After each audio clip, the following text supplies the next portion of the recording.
Hello guys, एड productive class के Tally practical course part 4 में आप सबका स्वागत है।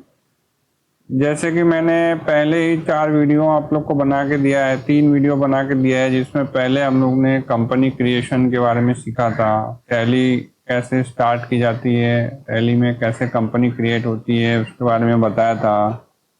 टैली पार्ट 2 में आप लोग को बताया था कि कैसे कंपनी सेल्स परचेस की एंट्री कैसे की जाती है, सेल्स पर उसके बाद सेल्स परचेस और क्रेडिट नोट उसको पेमेंट कैसे की जाती है, रिसीट कैसे की जाती है पार्टी से। पार्ट 2 में आपने ये सीखा था। पार्ट 3 में हमने आपको सिखाया था कि टैली का बैकअप कैसे लिया जाता है। बैकअप बहुत इंपॉर्टेंट है दोस्तों, जब आप बैकअप लेंगे तो ही आप टैली को अच्छी तरह से ऑपरेट कर पाएंगे। तो दोस्तों, टैली पार्ट 1 में आपने सीखा सेल्स परचेस की एंट्री। ये मैंने आपको सेल्स एंट्री मार के दिखाया था। उसके बाद मैंने परचेस एंट्री करके दिखाया था। अब टैली पार्ट 2 में मैंने आप लोग को, टैली पार्ट 1 में कंपनी क्रिएट हुई थी, टैली पार्ट 2 में ये सब सीखे थे। टैली पार्ट 3 में आप लोग को मैंने बैकअप के बारे में बताया था, how to create backup. Backup बहुत इंपॉर्टेंट होता है दोस्तों, ये आप टैली पार्ट 3 के वीडियो में देख सकते हैं। अब टैली पार्ट 4 में मैं आप लोग को सिखाऊंगा कि कैसे bank receipt, bank payment and contra, और उसके बाद how to make bank reconciliation entry, ये सब का मैं आपको ट्रेनिंग दूंगा। तो चलो दोस्तों, हम लोग स्टार्ट करते हैं बैंक पेमेंट। बैंक पेमेंट के लिए दोस्तों आपको Alt F5 प्रेस करना है। हेलो, F5 प्रेस करेंगे तो आप चले जाएंगे बैंक पेमेंट पे। जैसे टैली में जाके आप लोग को F5 प्रेस करना है, आप चले जाएंगे बैंक में। बैंक में जाते ही आपके सामने बैंक पेमेंट का ये पेज ओपन हो जाता है, जिसमें आपको बैंक पेमेंट की एंट्री डालनी है। तो बैंक पेमेंट के लिए दोस्तों पहले आपको बैंक सेलेक्ट करना होगा। यहाँ पे जैसे कि मेरे पास एक बैंक है, बैंक ऑफ बड़ौदा है, तो आपके पास और भी बैंक हो सकती है। तो आप यहीं से समझिए कि आपके पास कोई बैंक ऑफ इंडिया है, तो आप यहाँ से ही बैंक ऑफ इंडिया के अकाउंट क्रिएट कर सकते हैं। बैंक ऑफ इंडिया जैसे मैं क्रिएट कर रहा हूँ, उसके बाद ये बैंक में जाएगा। आप यहाँ पे अकाउंट नंबर जो भी होगा डाल सकते हैं। सिक्योरिटी पर्पज के लिए मैं यहाँ पे अकाउंट नंबर नहीं डालूंगा, IFSC कोड डाल सकते हैं, जो भी आपका IFSC कोड होगा बैंक का। बैंक ऑफ इंडिया,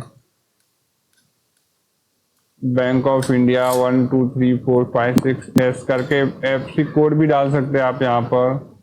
उसके बाद दोस्तों बैंक का नाम आएगा, यहाँ पर डिफॉल्ट में वही आ जाता है। उसके बाद ब्रांच आ जाएगा यहाँ पर। उसके बाद आप सेट अल्टर करके आप बैंक का चेक बुक भी प्रिंट कर सकते हैं। चेक प्रिंटिंग का मैं एक अलग वीडियो बना के दिखाऊंगा आप लोग को। यहाँ पर आप बैंक की एड्रेस, कंप्लीट एड्रेस डाल सकते हैं। जैसे कि मैंने सिक्योरिटी पर्पज के लिए मैं बैंक का एड्रेस नहीं डाल रहा हूँ, कांदिवली वेस्ट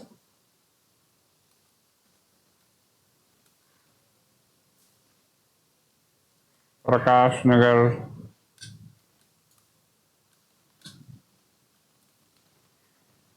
कांदिवली वेस्ट, इस तरह से आप एड्रेस भी डाल सकते हैं। इसमें सिक्योरिटी पर्पज के लिए मैं पूरी एड्रेस नहीं डालता हूँ।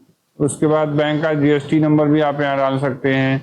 अगर आप GST नंबर डालते हैं तो आपको बैंक का क्रेडिट मिल सकता है। तो इस तरह से आप GST नंबर भी डाल सकते हैं यहाँ पर दोस्तों। चलिए अभी हम लोग शुरू करते हैं। जैसे कि आप पेमेंट सैलरी भी दे सकते हो, किसी को सैलरी देते हो तो पेमेंट की एंट्री मारनी होगी, किसी पार्टी को पेमेंट करते हो तो बैंक की एंट्री मारनी होगी, कोई गवर्नमेंट ड्यूज पे करते हो तो भी बैंक पेमेंट एंट्री मारनी होगी। तो चलिए हम सैलरी की एंट्री पास करते हैं।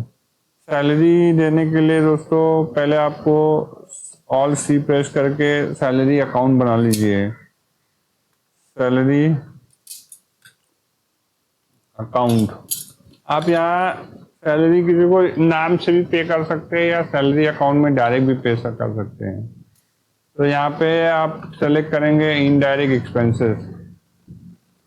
सैलरी आपका, अगर आप मैन्युफैक्चरिंग कंपनी है तो आपका इनडायरेक्ट एक्सपेंस है, और अगर आप सर्विस इंडस्ट्रीज में है तो आपका डायरेक्ट एक्सपेंस भी हो सकता है। ठीक है दोस्तों, इस तरह से आप इस तरह ये अकाउंट्स लेजर टाइप भी आप सेलेक्ट कर सकते हैं। और ये यहाँ पे अप्लीकेबल नहीं है, स्टैट्यूटरी में जीएसटी वगैरह इसमें अप्लीकेबल नहीं होगा। जीएसटी अप्लीकेबल नहीं होगा सैलरी के केस में। हाँ, इसमें आप टीडीएस अप्लीकेबल कर सकते हैं ताकि आपको टीडीएस की जानकारी मिल सके, तो एक्सेप्ट कर लेंगे। तो दोस्तों समझो आप किसी को 5000 सैलरी दे रहे हो तो 5000 आएगा। उसके बाद यहाँ पे बैंक का इंस्ट्रूमेंट नंबर डालना है, जो भी इंस्ट्रूमेंट नंबर होगा आप डाल सकते हो यहाँ पे। और भी दोस्तों इसमें F12 करेंगे तो और भी ऑप्शन आते हैं। फेवरेट किसको दे रहे हैं उसका नाम आ जाएगा, उसकी ईमेल आईडी आ सकती है। चेक क्रॉस करना है तो वो भी ऑप्शन आएगा। तो ये आपको F12 प्रेस करके ये सब सारे ऑप्शन आएंगे। तो यहाँ पे फेवरिंग हो, मैंने वो राजेश गुप्ता को सैलरी दे रहा हूँ तो मैं उसका नाम लिख दूंगा राजेश गुप्ता। इस तरह से उसका नाम भी आ गया दोस्तों। अब नरेशन में आपको लिखना है कि being salary paid to Rajesh Gupta for the month of March 2024। तो इस तरह से आपकी ये बैंक पेमेंट में सैलरी की एंट्री हो गई। नरेशन लिखने से दोस्तों आपको क्या होता है कि कब किस मंथ का दिया वो याद रहता है। अब एक और सैलरी की एंट्री मारेंगे दोस्तों। सैलरी, यहाँ पे फिर से आप बैंक सेलेक्ट करोगे, यहाँ पे सैलरी की हेड लोगे।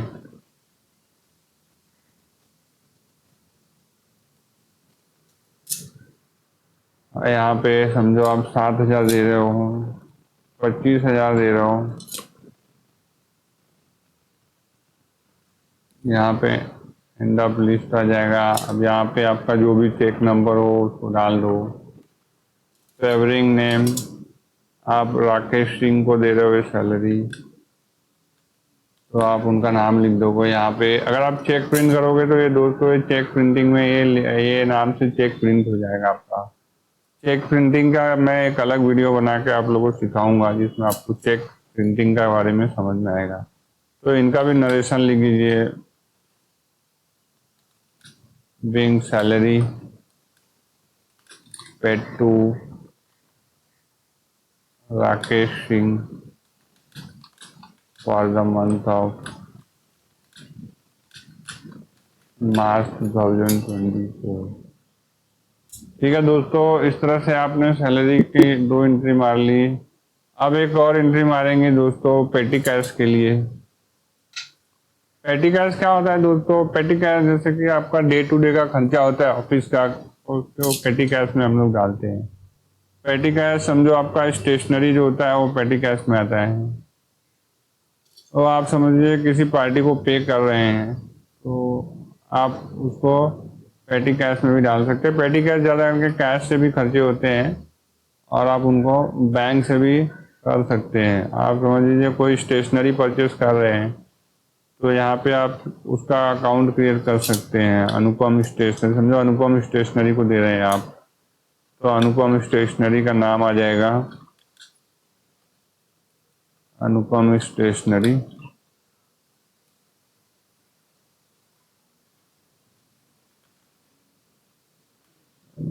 स्टेशनरी। और ये आपका, ये क्योंकि पार्टी आप इनको चेक पेमेंट कर रहे हैं तो ये सन्ड्री क्रेडिटर में जाएंगे आपके। आप इनको मेंटेन बिल टू बिल भी कर सकते हो। आप इनका पूरा एड्रेस यहाँ डाल सकते हो दोस्तों, जो भी होगा XYZ आप पूरा डाल सकते हो। इससे कि आपको, मैं सिक्योरिटी पर्पज से यहाँ पे पूरा एड्रेस नहीं डाल रहा हूँ, लेकिन आप पूरा एड्रेस उनका डाल सकते हैं यहाँ पे, जिससे आपको फ्यूचर में एड्रेस देखने को मिल सकता है। आप उनका अगर रेगुलर कंपोजिशन है जो भी है, आप उनका जीएसटी नंबर डाल सकते हैं 24785 AB के जो भी होगा। मैं सिक्योरिटी पर्पज से यहाँ पे नहीं डालूंगा, लेकिन आप डाल सकते हैं, यहाँ पर आपको रिफ्लेक्ट होगा। अनुपम स्टेशनरी को अगर आप 12,500 की पेमेंट कर रहे हैं, आपने जो भी स्टेशनरी खरीदी हो उनसे, तो यहाँ पे देखो दोस्तों, अनुपम स्टेशनरी अपने आप भी आ गया। अगर आप लेजर क्रिएट करेंगे तो ये अपने आप आएगा दोस्तों, आप लोगों को कुछ करने की ज़रूरत नहीं होगी। और अगर आप लेजर नहीं क्रिएट करोगे तो आप लोग को ये पूछेगा, तो आप लोग को ये यहाँ पे फेवरिंग नेम डालना होगा अगर आप डायरेक्ट पेमेंट करेंगे तो। और अगर आप लेजर बना के पेमेंट कर रहे हैं तो फेवरिंग नेम अपने आप आ जाएगा। तो अब इसका चेक नंबर डाल दीजिए जो भी है आपके बैंक का। तो इस तरह से दोस्तों आपका ये हो गया पेमेंट का। अब हम कुछ रिसीट की एंट्री मार ले। अब हम कुछ कॉन्ट्रा की एंट्री आपको बताते हैं। कॉन्ट्रा क्या होता है दोस्तों, एक बैंक से दूसरे बैंक में आप जब पैसा ट्रांसफर करते हो तो उसको कॉन्ट्रा बोलते हैं। कॉन्ट्रा के लिए आपको F4 प्रेस करना है। आप समझ लीजिए बैंक ऑफ इंडिया से आपके पास यहाँ पर दो बैंक हैं। आप अगर बैंक ऑफ इंडिया से बैंक ऑफ बड़ौदा में फंड ट्रांसफर करेंगे तो आपका कॉन्ट्रा एंट्री होगा, या कैश विड्रॉल करेंगे तो कॉन्ट्रा एंट्री होगा। जी आप बैंक ऑफ बड़ौदा में पैसा ट्रांसफर कर रहे हैं और वो पैसा आप ट्रांसफर कर रहे हैं बैंक ऑफ इंडिया से, और बैंक ऑफ इंडिया से समझे आप 25,000 ट्रांसफर कर रहे हैं, तो इस तरह से यह कॉन्ट्रा एंट्री हो जाएगा। इसका इंस्ट्रूमेंट जो भी होगा डाल दीजिए। तो इस तरह से आपका ये बैंक ट्रांसफर एंट्री हो गया। यहाँ पे आप बैंक नेम सेलेक्ट कर सकते हैं, तो बैंक ऑफ इंडिया तो ऑलरेडी आपका सेलेक्टेड ही है। यहाँ आप देख के बैंक ऑफ इंडिया भी सेलेक्ट कर सकते हैं।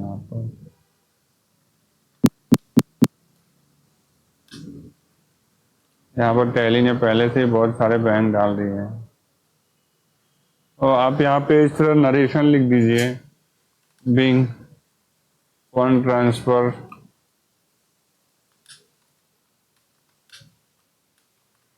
From Bank of India to Bank of Baroda. तो जिस बैंक को आप जिस बैंक में आप पैसा ट्रांसफर करेंगे वो डेबिट होगा, जिस बैंक से पैसा जा रहा है वो क्रेडिट होगा दोस्तों, इस बात का ध्यान रखें। और एक और चीज देखिए, यहाँ पे आपका रेड बैलेंस आ रहा है, क्योंकि जब आपके पास निगेटिव फंड होगा तो यहाँ पे रेड बैलेंस भी आएगा। तो आपको ये पता चलेगा कि मेरे अकाउंट में पैसे हैं नहीं, तो पहले आपको बैंक रिसीट की भी एंट्री मारनी होगी। बैंक रिसीट नहीं है तो आपको इस तरह का रेड बैलेंस दिखा देगा, क्योंकि हम इसमें से सिर्फ पेमेंट की एंट्री मार रहे हैं, तो इसलिए ये रेड बैलेंस आ रहा है। ठीक है दोस्तों, इस तरह से हमने पेमेंट की एंट्री मार दी, कॉन्ट्रा आपको बताया। अब बैंक रिसीट में चलते हैं। बैंक रिसीट में आपके पास पेमेंट कई जगह से आ सकती है। कोई सन्डी क्रेडिटर्स कोई एडवांस दे सकता है, कोई सेल्स के अगेंस्ट दे सकता है, कोई आपकी सर्विस के अगेंस्ट दे सकता है। तो चलिए दोस्तों बैंक रिसीट की एंट्री मारते हैं। बैंक रिसीट की एंट्री मारने के लिए दोस्तों आपको Alt F6 प्रेस करना पड़ेगा। F6 जैसे ही प्रेस करेंगे आपका पेमेंट रिसीट का आ जाता है। यहाँ पे भी दिया हुआ है दोस्तों राइट साइड में, जैसे मैंने F6 प्रेस किया तो ये रिसीट आ गया। अब आपको रिसीट में एंट्री मारनी है। अब आपको ये डेट भी अपने हिसाब से चेंज कर सकते हैं। जो 12 को आप पेमेंट कर रहे हैं, 12/4 को, तो यहाँ पे अब आपको बैंक सेलेक्ट करना है, किस बैंक में पैसा आ रहा है। जो बैंक ऑफ इंडिया में आ रहा है, तो बैंक ऑफ इंडिया में आपको जो भी पार्टी आपको दे रही है, मुझे अमरदीप सिंह से आपको एडवांस आ रहा है सेल्स के अगेंस्ट, इन्होंने 60,000 रुपये 65,000 दिया है अगेंस्ट सेल। अगर सेल्स होगा तो आप सेल्स भी डाल सकते हैं, और अगर अगेंस्ट में सेल्स नहीं रहेगा तो आप एडवांस ले सकते हैं। और ये एडवांस दिया इन्होंने, ये फ्यूचर में आप अगेंस्ट रेफरेंस डाल के एडजस्ट कर सकते हैं। 65,000 दिया तो आप यहाँ पे अमरदीप सिंह का नाम अपने आप आ गया। उनका कोई चेक नंबर होगा तो भी डाल सकते हैं यहाँ पर। उसके बाद दोस्तों अब आप यहाँ नरेशन लिख दीजिए, being amount receive in advance from Amardeep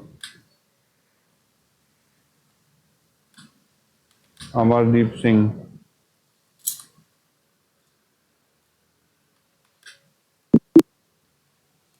against sales. Narration जितना डिटेल लिखेंगे दोस्तों उतना आपको फायदेमंद होगा। अगेंस्ट सेल ऑफ क्लोथ या जो भी मटेरियल आपका होगा, अगर वो भी लिख सकते हैं। अगर आप मटेरियल का नाम भी लिख देंगे जो आप बेचने वाले, तो आपको रेफरेंस के लिए आगे के लिए हेल्प करेगा। आपको रेफरेंस में कोई आपको पता चल जाएगा कि मैंने किस लिए इन्होंने मुझे पैसा दिया है। तो इस तरह से आपका ये बैंक रिसीट हो गया।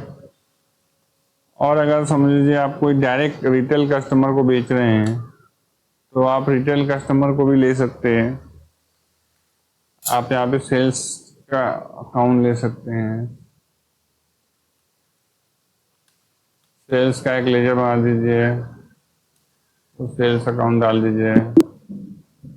तो ये आप डायरेक्ट सेल भी कर सकते हैं। डायरेक्ट सेल में आपको रिटेल कस्टमर से पैसा आ रहा है, और ये एक रिटेल कस्टमर ने आपको 8,500 रुपये दिया, तो आप वहाँ पे उसने अगर चेक दिया तो आप चेक नंबर डाल सकते हैं, यूपीआई दिया तो यूपीआई का डिटेल डाल सकते हैं। तो इस तरह से अगर रिटेल कस्टमर है, आपने समझो उसको कोई पार्ट बेचा मोबाइल का, तो आप लिख सकते हो being amount receive from Ramesh for sale of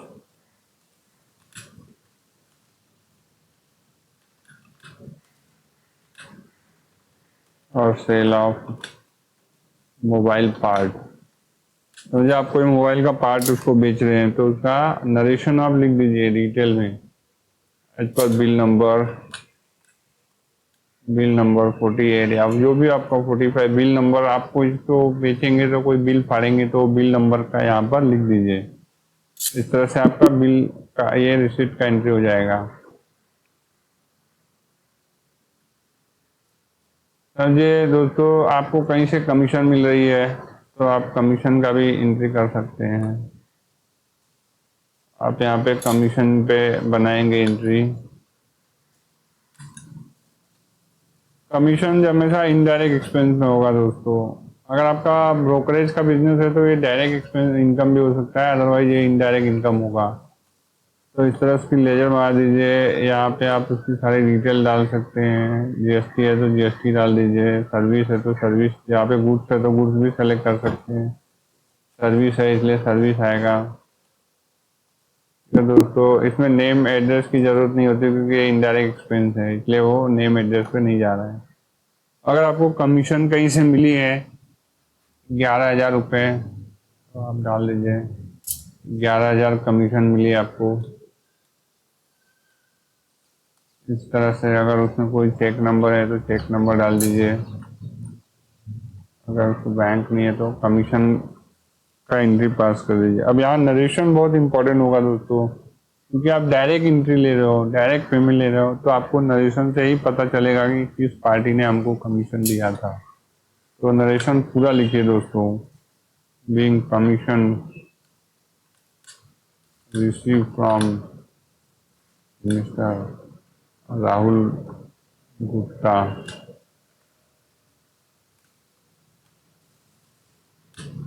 for sale of plot in Bangalore. समझिए आपके बेंगलोर में कोई प्लॉट है, जिसकी किसी आपके मित्र की कोई प्लॉट है बेंगलोर में, अगर आपने उनको बेचने में मदद की तो पार्टी जो बेच रही है अगर वो आपको कुछ कमीशन देती है, तो इस तरह से आप लिख सकते हैं उन्होंने आपने अपने उनको प्लॉट बेचने में मदद की तो आपको ये कमीशन मिला। तो अब इस तरह से कमीशन की एंट्री कर सकते हैं। उसके बाद दोस्तों अगर आपको कहीं इन्वेस्टमेंट का ब्रेकअप हो रहा है, कहीं एलआईसी वगैरह से पैसा आ रहा है, तो आप उसकी भी एंट्री कर सकते हो। उसके लिए आप एक LIC का लेजर बना लीजिए। पहले आप पेमेंट में जाके समझे आप कोई पेमेंट LIC को किए हुए हैं।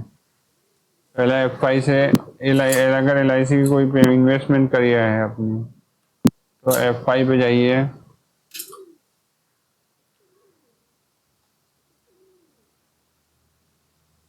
F5 पे आपने सेलेक्ट किया।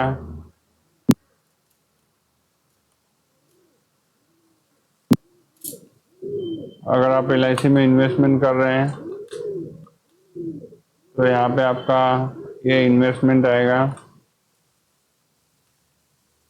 LIC।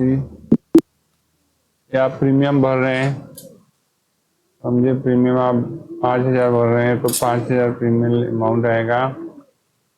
चेक नंबर अगर कुछ होगा तो डाल दीजिए।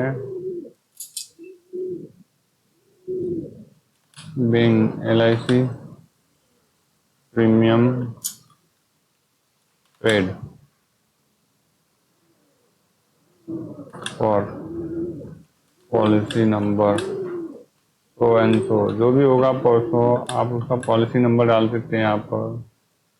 और तो आपको रिमाइंडिंग रहेगा कि आपने किस लिए उनको पैसा दिया था। तो इस तरह से आपका ये पेमेंट हो गया। अब दोस्तों अब आपको लेके चलते हैं हम लोग बैंक रिकन्सिलेशन पे। अब एक और एंट्री पहले आपको सिखा दूँ कैश विड्रॉल की। कैश विड्रॉल भी एक कॉन्ट्रा एंट्री होता है। कॉन्ट्रा एंट्री में दोस्तों, कॉन्ट्रा एंट्री के लिए हम फिर से F4 प्रेस करेंगे और फिर जैसे ही हम लोग कैश विड्रॉ कर रहे हैं तो यहाँ पे कैश लेंगे और किस बैंक से ले रहे हैं तो यहाँ पे आएंगे। अगर आप 5,000 विड्रॉ कर रहे हो तो इस तरह से 5,000 आएगा। और यहाँ पे आप जो पूरा नरेशन लिखोगे being cash withdrawal from bank. तो इस तरह से आप कैश विड्रॉल की फॉर पेटी कैश, आप पेटी कैश के लिए जो विड्रॉ करते हो उसका नरेशन लिख दो तो आपको नरेशन से आपको पता चल जाएगा कि आपने किस लिए विड्रॉ किया है। ये तो दोस्तों ये है ये कॉन्ट्रा की एंट्री। इस तरह से मैंने आपको कॉन्ट्रा, बैंक और रिसीट की एंट्री बताई। अब दोस्तों चलते हैं हम लोग बैंक रिकन्सिलेशन पे। कैश एंड बैंक में देखिए आपने 5,000 विड्रॉ किया तो यहाँ पे आपको व्यू कर सकते हैं। कोई भी एंट्री व्यू करने के लिए आप डेटा एंड वो रिपोर्ट डिस्प्ले पे जाइए। डिस्प्ले पे जाने के बाद आप अकाउंट बुक पे करिए। अकाउंट बुक में आप कैश एंड बैंक में जाइए। यहाँ पर आपको सारी कैश एंड बैंक की बैलेंस दिखेगी। जैसे कैश आपने अभी विड्रॉ किया 5,000 उसकी एंट्री दिख रही है।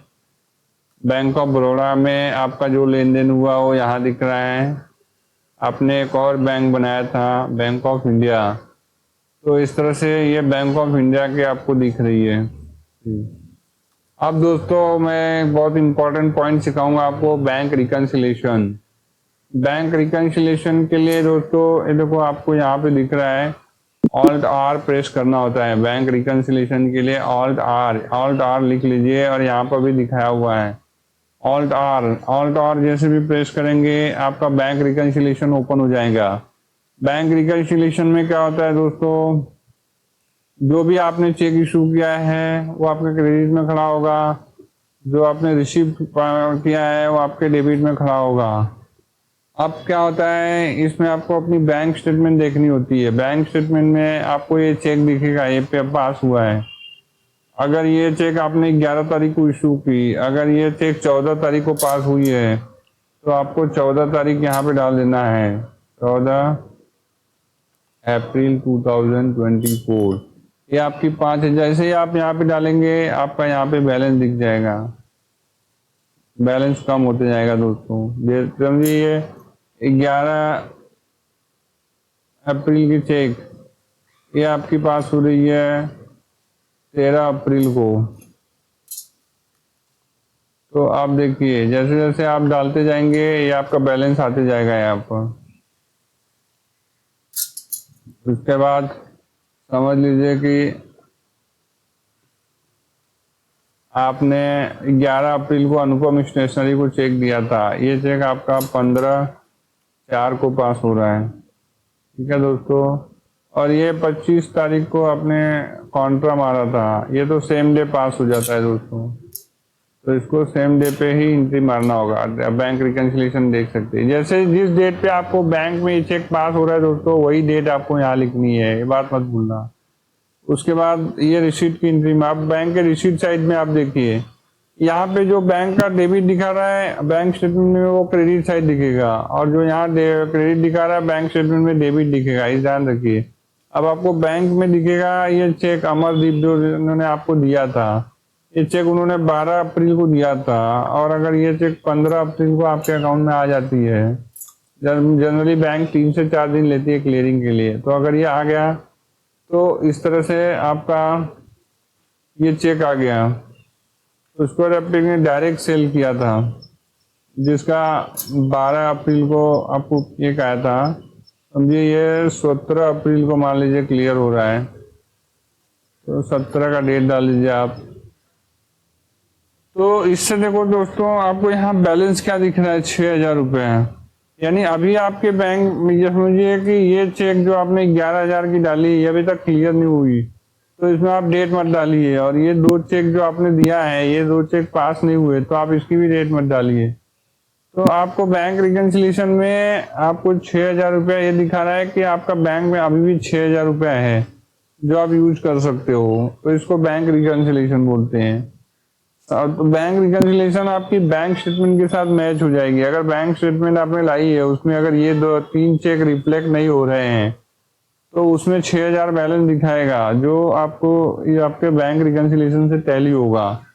बैंक बैलेंस और बैंक रिकन्सिलेशन में फर्क होता है दोस्तों। जैसे आप यहाँ पे इंटर मारेंगे, यस यस सेलेक्ट करेंगे, यस या नो पूछ रहा है, अगर आप यस सेलेक्ट किए तो बैंक सेव हो जाएगी दोस्तों।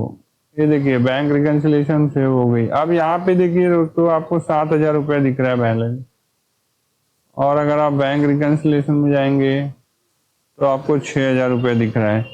इसका कारण क्या है दोस्तों, कि आपकी ये 3 चेक अभी तक क्लियर नहीं हुई है, ये बहुत इंपॉर्टेंट पॉइंट है, इसलिए आपको 6,000 दिखा रहा है। और जैसे ही आपकी एक चेक भी क्लियर हो जाएगी, समझे आपका 11,000 का एक चेक क्लियर नहीं हुआ, लेकिन ये चेक 17 तारीख को एक चेक और क्लियर हो गया आपका, तो आप इसमें 17 तारीख का डेट डाल दीजिए, तो जो आपका बैलेंस हो जाएगा 1,000, क्योंकि अभी तक 11,000 की चेक आपकी आई नहीं है बैंक में, और 5,000 की चेक पास नहीं हुई, तो आपको 1,000 का बैलेंस दिख रहा है। तो ये ध्यान रखिए, बैंक रिकन्सिलेशन से ही को देख के ही आप चेक इशू करिए। अगर आप बैंक से जाएंगे तो यहाँ पे आप इसको साथ बैंक बैलेंस को देख के कभी भी पेमेंट मत करिए।